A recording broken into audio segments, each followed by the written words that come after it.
Mali, l'État vient d'ordonner la restitution de près de 400 millions de dollars d'or à Barrick Gold, saisi en janvier après l'entrée en vigueur du nouveau code minier de 2023, pensé pour augmenter les revenus nationaux.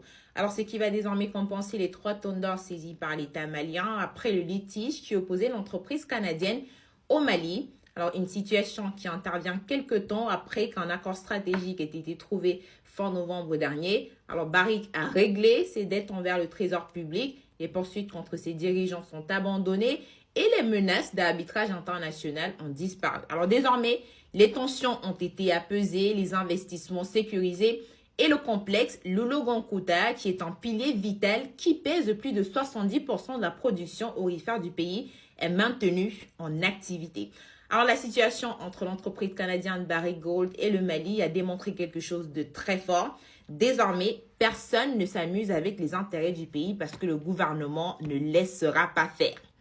À bon entendeur, et si le Burkina Faso décidait enfin de former ses propres ingénieurs pour contrôler son avenir?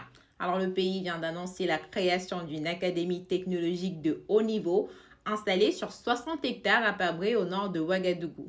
Donc, l'objectif sera de former localement des experts en nucléaire, énergie, métallurgie, aéronautique, génie civil, chimie, mine, numérique, cybersécurité et même télécommunications.